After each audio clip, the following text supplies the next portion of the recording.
دوستو یاد رکھنا، تگڑا اور مضبوط جوان پتہ کون ہوتا ہے؟ جس کی نظریں پوری طرح اس کے کنٹرول میں ہوں۔ یہ علامت جوانی ہے۔ جس آدمی کا پوری طرح، دو لوگ دنیا میں کبھی کوئی کارنامہ سر انجام نہیں دے سکتے، ایک جو حرام کھاتا ہو، ایک جس کی نظر ناپاک ہو۔ محمد بن قاسم جب یہاں آئے تھے نا، تو ایک دن بڑے پریشان تھے، تو ایک بزرگ کہنے لگے آپ کیوں پریشان ہیں؟ کہنے لگے راجہ دہر سے مقابلہ ہے اور ہماری فوج تو سندھ کے رستے بھی نہیں جانتی، زبان بھی نہیں جانتی، لڑیں گے کیسے؟ 2-4 دن کے بعد ان بزرگوں کی دوبارہ محمد بن قاسم سے ملاقات ہوئی تو بڑے خوش تھے۔ کہا اب آپ کیوں خوش ہیں؟ کہنے لگے وہ میرا مقابلہ نہیں کر سکتا، میں نے تحقیق کر لی ہے۔ کہا کیوں؟ کہنے لگے نظر کا گندہ ہے، اور جو نظر کے گندے ہوتے ہیں وہ میدانوں میں ٹھہرا نہیں کرتے۔ میدان کے لیے نکلنے کے لیے پاک جوانی کی ضرورت ہوتی، تطہیر مزاج ہونا ضروری ہوتا ہے، پاکیزہ افکار اور سچی اور سچی ستھری سوچوں کا ہونا ضروری ہوتا ہے۔ اس لیے فرمایا کہ میرا مقابلہ نہیں کر سکتا۔ حضرت عبداللہ ابن حذافہ کمرے میں تھے، تو وزیر کی بیٹی اندر سجی سنوری پہنچ گئی۔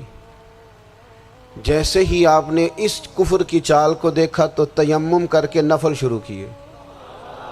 وہ ساری رات بیٹھی رہی، رب کا بندہ ساری رات عبادت کرتا رہا۔ عبادت بڑا سہارا ہے، مصلی بڑا سہارا ہے اللہ کے بندوں۔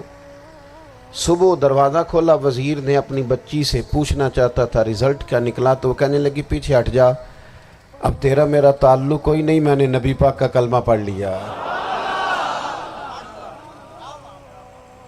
اس نے کہا میں نے بھی زمانہ دیکھا ہے، پر یہ کیا لوگ ہیں، کستوری کے بنے ہوئے، سندل سے دھلے ہوئے، کہ میں ساری رات کمرے میں رہی اور 100 اور 1000 آدمی جس جوان کا مقابلہ نہ کر سکے، اتنا طاقتور جوان کمرے میں رہا اور اس نے نظر اٹھا کے نہ دیکھا۔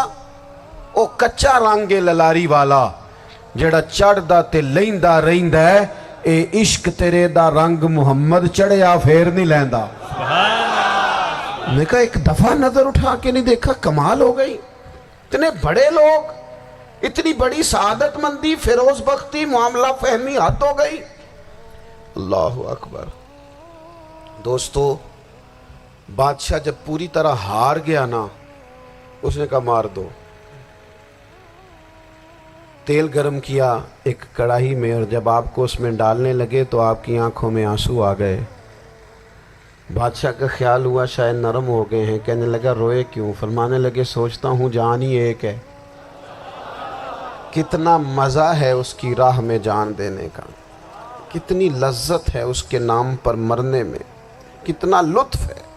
جے تو چڑھیا اتے دار بھی نہیں، تے جے تو وکیا عشق بازار بھی نہیں، تے ایڈا سستا سودا پیار بھی نہیں، تے ایڈا سستا لبدا یار بھی نہیں۔ کئی جنگل گانے پیندے نہیں، کئی دوزخ لنگنے پیندے نہیں، جے وہ اس ملوں بھی مل جاوے، ایدوں سستا ہور بپار بھی نہیں۔ تے کچھ سمجھ نہ آوے لوکاں نوں وہ کادے نال شہید کرے، ڈٹھی یار دے ہاتھ تلوار بھی نہیں، پر او دا خالی جاندہ وار بھی نہیں۔ کہنے لگے ایک جان ہے نا، تو دل کرتا ہے ہزاروں ہوتی تو ایک ایک کر کے محبوب کے نام پہ قربان کرتا، جب میرے پاس ہے ہی ایک، کروں کیا؟ حضرت عبداللہ ابن حذافہ رضی اللہ تعالیٰ عنہ جب روئے اور بادشاہ نے یہ بات سنی، تو بادشاہ اٹھ کے کھڑا ہو گیا، سارے وزیروں مشیروں کو کہنے لگا تم نے کہا تھا نا بندہ ضائع کرنے والا نہیں، یہ بھی ضائع کرنے والا نہیں۔ کہنے لگا میرا ماتھا چومو، تم جیسے لوگوں کو قتل نہیں کرنا چاہیے، آزاد کرنا چاہیے۔ عزیز اپنی زندگی سے نا یہ بہت زیادہ ہرس، ہوس، طمع، اور یہ کسی بات کی بھی ہو، ہرس صرف پیسوں کی نہیں ہوتی ہے، شہرت کی بھی ہوتی ہے، یہ بیماری انسان کو اقتدار کی بھی ہوتی ہے، تعریف کی بھی بیماری ہوتی ہے، یہ سارے نقص ہوتے ہیں لوگوں کو، اور معاذ اللہ بعض جبوں کبوں کے اندر بھی ہوتے ہیں، وہاں بھی پنپتے ہیں۔ اپنی زندگی جب تک اس سادگی میں نہیں لاؤ گے جو رسول پاک نے عطا فرمائی ہے، جب لوگ آسانیوں میں پوری طرح الجھ گئے تو پھر وہ دور ہوئے اور کفر چڑھ گیا۔ دوسری بات، اللہ کے محبوب صلی اللہ تعالی علیہ وسلم کی محبت ہم سے تقاضا کرتی ہے کہ ہم اس مشن کے لیے کام کریں جس مشن کے لیے رسول پاک نے کام فرمایا ہے۔ ہم سارے کام بڑے مضبوطی سے، سوچ سمجھ کے، تدبر سے، حکمت سے، تقاضوں کو مد نظر رکھتے ہوئے کرتے ہیں سارے کام۔ دین کے کام میں ہمارا مزاج نہیں ہوتا، او ہو جائے گا جی، آپ بسم اللہ پڑھیں جی، شروع کریں جی۔ آپ تقاضوں کو سمجھیں، چیزوں کو دبائیں نہیں، چیزوں پر غور کریں۔ کسی کے ذہن کی سطح پر سوال ابھرتا ہے، اس کا تسلی بخش جواب دیں۔ اپنی زندگی میں دین کے کام کے لیے اپنے آپ کو وقف کریں، اور دین کے کام کے بہت سارے پہلو ہیں۔ ہزاروں لوگوں کو قرآن پاک ٹھیک پڑھنا نہیں آتا، ہزارہا لوگ ہیں جو قرآن مجید کے مطالب سے آگاہ نہیں ہیں، دین کی بنیادی ضروریات سے لوگ نابلد ہیں۔ میں آپ کو کس طرح یہ بات سمجھاؤں کہ ہزاروں کی تعداد میں طلاقیں اس لیے ہوتی ہیں کہ مردوں کو طلاق کے مسئلے نہیں آتے، انہیں پتہ نہیں ہے کہ مجھے حقوق زوجین کے معاملے میں کیسے چلنا۔ ڈھیر سارے گھروں میں تباہی اس لیے ہے کہ تربیت اولاد کا دینی منہج ہمیں نہیں پتا۔ اپنا حصہ ملائیں دین کے کام میں۔ ایک آدمی کو اگر تو نمازی کرنے میں کامیاب ہو گیا، تیری زندگی بدل گئی۔ وہ دین بیزار لوگ جو ہمارے بیچ بیٹھ کے ہماری نوجوان نسل کو پگڑی اور داڑھی کا نام لے کے بنیادی طور پر دین سے دور کرتے، ایسے نوجوانوں کو دین کا پیغام محبت دے کر دین کے قریب کرنا ہماری ڈیوٹیوں کا حصہ ہے۔ ہمیں ذمہ داری کا احساس کرنا پڑے گا، ہمیں یہ خاص قدم اٹھانا پڑے گا، توجہ دینی پڑے گی۔